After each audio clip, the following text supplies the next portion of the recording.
Dalton, the big night game on Saturday. Number 7 Notre Dame at number 20 Texas A&M, 7:30 p.m. Eastern Time on ABC. The storyline for this one, man, writes itself. You got the two Duke leaders from last year going head-to-head in this game. So Duke's not playing in this game, but their presence is surely going to be felt, man, because you got Mike Elko taking over for Jimbo Fisher, who was fired in a record buyout last year. So Mike Elko is the new head coach for Texas A&M. He will be going up against the quarterback that he coached for 2 years at Duke in Riley Leonard, who transferred to Notre Dame. So you got the Duke head coach from last year on one side, the Duke quarterback from last year on the other side. I'm really excited, man, because if there's anyone in the country who knows how to defend Riley Leonard, it's the guy who freaking coached him for 2 years, man. Absolutely, and there's a ton of pressure on both of these quarterbacks in both these situations. But Leonard's situation is so fascinating because it's really kind of the same thing we saw with Sam Hartman last year, right, in Notre Dame, where it's like, we're going to bring in an ACC quarterback. Is he going to be the guy that takes us over the top? Now, obviously, a little bit easier to do that in a 12-team playoff than a 4-teamer, but it's a very similar situation. Leonard's a really good athlete, former basketball player, can operate very well in the quick game. Last year was dealing with some injuries, especially through the second half of the year, and then eventually was just knocked out in the Florida State game. Of course, ironically, hurt his ankle at the very end of their loss to Notre Dame last year, because that's just how these things work. But no, I mean, he's got a lot of talent. He does. And you're talking about a guy who's also got a lot of pressure on him, right? Anytime you're Notre Dame's quarterback, it's going to be like that. But this year especially, Notre Dame has legitimate playoff expectations, and they're replacing a lot of other pieces on their offense. They absolutely are, man. And they were number 6 in our ranking entering the year. So we even have them higher than number 7 in the AP poll right now, man. But he's not the only quarterback who's under the spotlight in this game, Dalton. Connor Wegman, who is the number 1 quarterback in the 2025 NFL Draft, according to Trevor Sikkema, going up against his Notre Dame defense. What should we be looking out for in that matchup? I just want to see how he returns from this injury. He only played, 3.5 games last year. He had broke his foot, and then it was out for the rest of the year. He showed us a lot of great stuff early in the year, albeit against softer opponents, and a solid game against Miami that Miami beat them. But what you look for in Wegman is over the middle is kind of his sweet spot, right? He just loves ripping fastballs down the middle of the field. He's the ex-baseball player. Sometimes you can see the baseball player in his mechanics, and he just, Trevor loves him because he throws over that intermediate middle of the field. There's not many quarterbacks, if any, that throw a 15-yard in route better than Connor Wegman. Like, there's just a certain sweet spot. Now, he started to show us some things outside the numbers last year, but the one question for me with Wegman is just facing this incredibly talented defense. They've got talented guys at all 3 levels, right? So I think for me, with Texas A&M and Wegman and their offense, when you're attacking Notre Dame, they're going to test them in the slot, okay? And Notre Dame, out last year, they had Benjamin Morrison, who's an incredible player, and they had Cam Hart, who got drafted, right? When you try to throw outside to Notre Dame's outside corners, not happening. Yep. Just no way, no, lights out. You're not throwing to the outside. 4th best outside corner grade in the country last year in coverage, okay? When you throw it, anybody lined up in the slot, their slot coverage grade was 66th. That's where you want to win, right? And you look at Texas A&M and the way their offense operates, and even last year when you talk about whether it's Wegman or it was Max Johnson, right? When they tried to throw to the outside, 37th in receiving grade, okay? To the slots, 2nd best in the country. Wow. 2nd best receiving grade in the country throwing to the slot for Texas A&M. So that's the matchup I'm looking for, and a couple of new guys I'm looking for Notre Dame. They got a couple of transfers to try to fill this up. Jordan Clark from Arizona State and Rod Hurd from Northwestern. These are 2 guys I'm focusing on. I'm not sure which one's going to start in the slot. We'll probably see them both. I believe Hurd had the 2nd most slot snaps in the country last year behind Sebastian Castro. He's really good. Mm-hmm. These are the 2 guys I'm looking at. And another story for A&M, they lost Anaya Smith to the draft, too. Right. The Eagles drafted him, and he was the biggest part of that. So who wins that area in the middle of the field? Who wins that area in the slot? Because if a single target, any target that goes towards Ben Morrison, I need like a written explanation.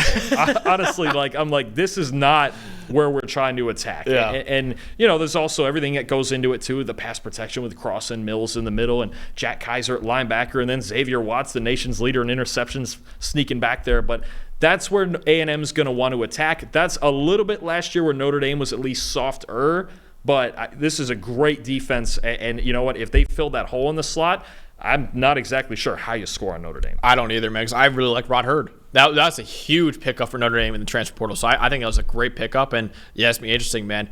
My matchup on the other side of the ball is obviously Notre Dame offensively against Texas A&M's defense. And it's the same thing we just talked about at the Open. What does Mike Elko do to throw off Riley Leonard? Because I mentioned before, coached him for 2 years, and Mike Elko comes from a defensive background as well. So he comes from a defensive mind, and he knows, hey, I've seen this in practice for 2 years.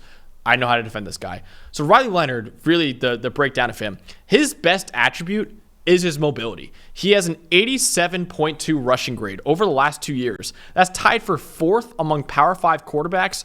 1,164 rushing yards in that span is 8th. Keep in mind, he missed some time with injuries as well. So really good rusher.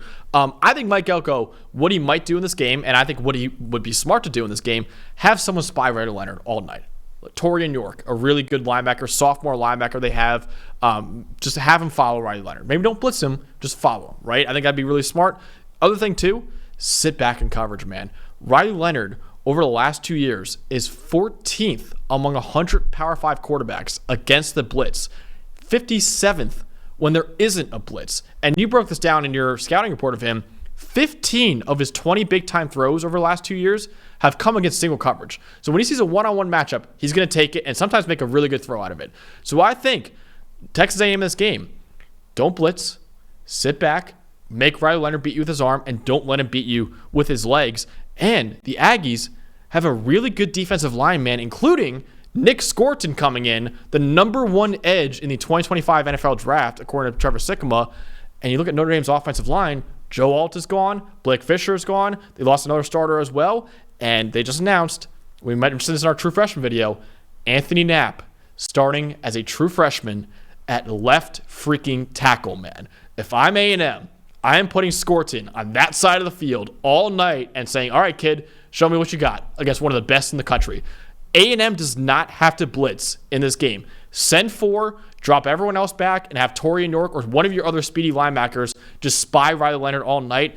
If I'm Mike Elko, and of course he knows better than me as to what to do against Riley Leonard, but if I'm Mike Elko, just don't let him beat you with his legs and make him throw downfield into heavy coverage, and I think A&M is a great shot in this game. Yeah, and challenge some of these new Notre Dame receivers too, right? Guys like Chris Mitchell, guys like Bo Collins, like see who they overhauled the receiver room too. But I think you make a great point too about scheming against Leonard. And last year, the guy for A&M, I'm curious to see who that spy would be, because last year was Edgerrin Cooper. Right, he was the guy. That'd be the easy answer to me. He was the best spy in the country. When you talk about Jaden Daniels, he shut him down almost. Running down Daniels, running down Milroe, like Edgerrin Cooper was that guy last year. If Torian York or somebody else can step into that role, fantastic. I mean, I'm with you. I think you make Riley Leonard beat you down the field, right? Yep. And I think it's going to be incumbent on Notre Dame, and really on both sides, to stay on schedule. How much I'm curious to see, especially after the injury he had last year, how involved is he in the design run game, right? And now with, new offensive coordinator too, Mike Denbrock, right? So he's familiar. Riley Leonard, I don't think is as good an athlete as Jaden Daniels, but he is a problem, right? We saw it even week 1 last year against Clemson, the long touchdown. They won really because of his legs in that game. Yeah, I mean, so it's a similar problem. I'm curious what